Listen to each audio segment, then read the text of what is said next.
Meron tayong napakahalagang announcement, Nelson. Pahayag. Pahayag, breaking news po sa pamamagitan ng palatuntunan sa ganang mamamayan. Mga kapatid, ayan ang termino natin, mga kapatid, mga kababayan, ipakishare nyo po itong ating YouTube Live, ito pong ating Facebook Live, kung saan man kayo social media account naka-follow, ipaki-share nyo po ito para mas marami po makapakinig, makapanood, at nang sa ganon ay mapakinggan nyo mabuti. Baka kayo ay tumanggap na rin ng tagubilin. Kami po kasi ni Nelson, bilang mga kaanib sa loob ng Iglesia ni Cristo, ay tumanggap tayo ng tagubilin, Nelson. Kaya bago mo lang bagitin yung tagubilin na yan, again, i-share nyo na po, pati yung mga vloggers na kaibigan natin, Nelson. Yung mga vloggers na nakatutok po sa amin. Ipaki-record nyo po ito, tsak, magugustuhan po ninyo itong ating announcement kayon. Napakalaki po nito at baka mabigla kayo, manghinayang kayo kung hindi nyo po maire-record itong announcement natin ngayon. Okay, hindi nyo napanood, diba?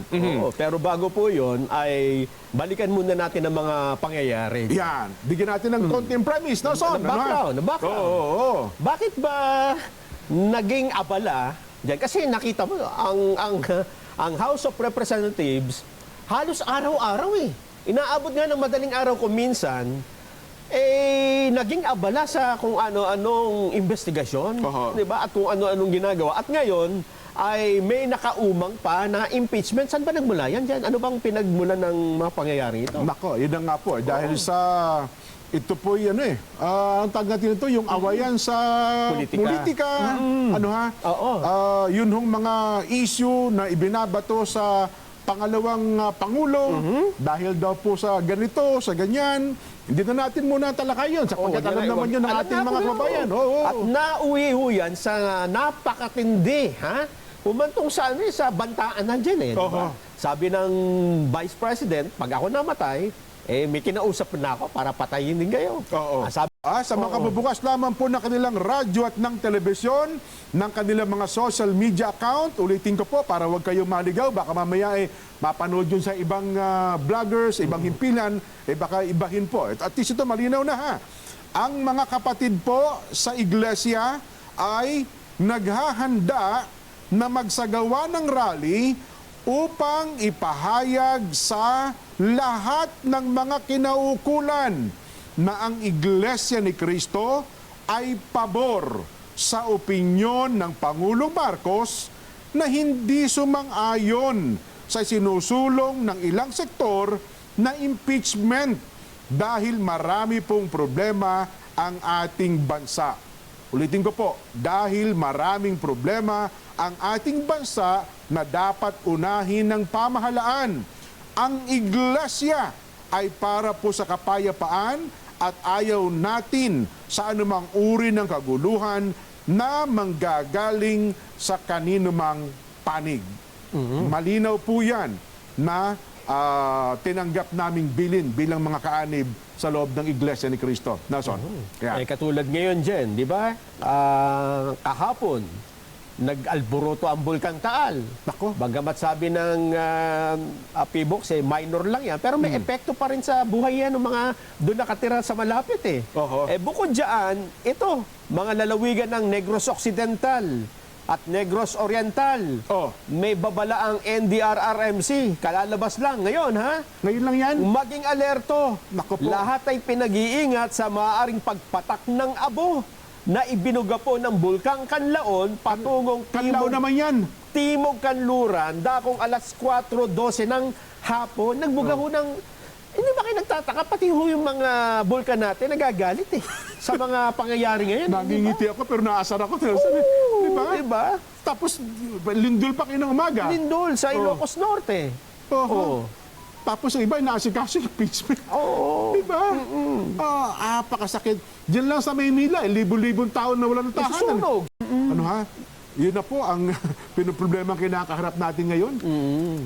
Pagka meron pong political instability na sa ating bansa, di lalo tayong mapumroblema. Diba?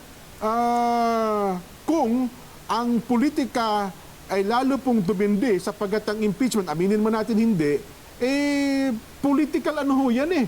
Di ba? Usaping politika po yan.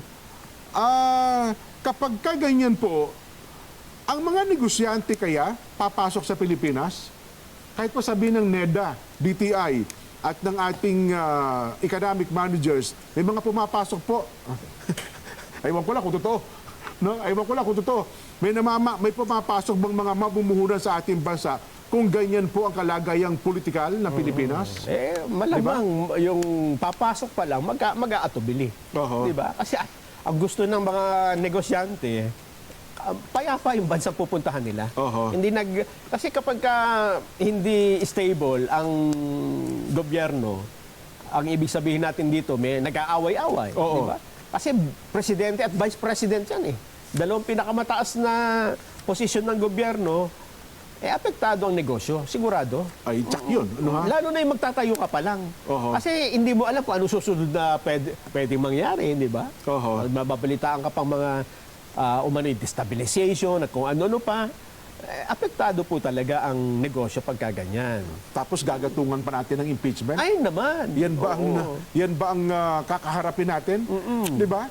Ay kaya ho noon pa siguro yung mga taga-subaybay natin dito, Nelson, ay siguro wala pa nga itong statement na ito na inilabas natin, ay talagang makikita nila ang palatuntunan sa ganang mamamayan ay naghihikayat tayo ng kapayapaan, no? Yung humupa ang awayang politika sa ating bansa. Kasi nga tayo naniniwala na laging yung nasa babaho ang laging apektado ng mga pangyayari kapag kaganyan.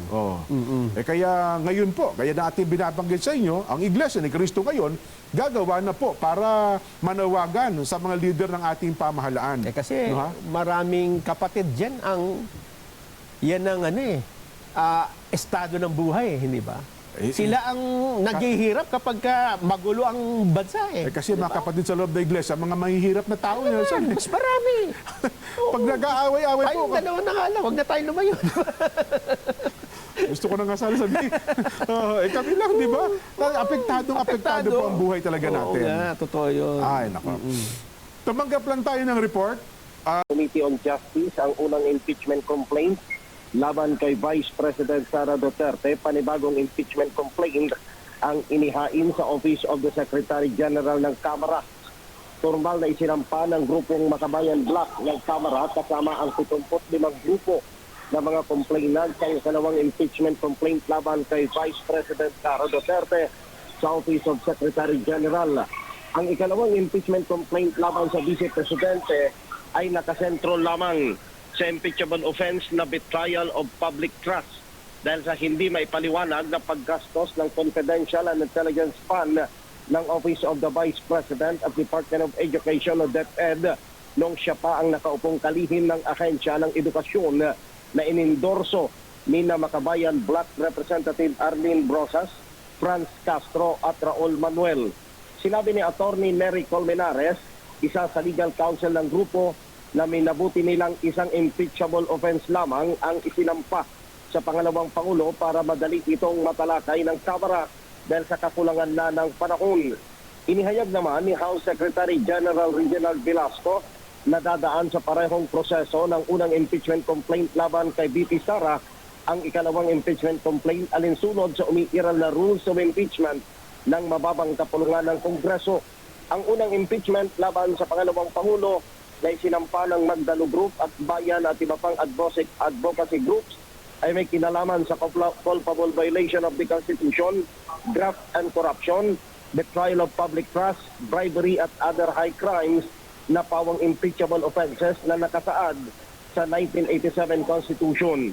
Aminado naman ang Makabayan Bloc na wala pa silang sapat na numero ng mga kongresista para suportahan ang inihaing panibagong impeachment laban kay VP Sara.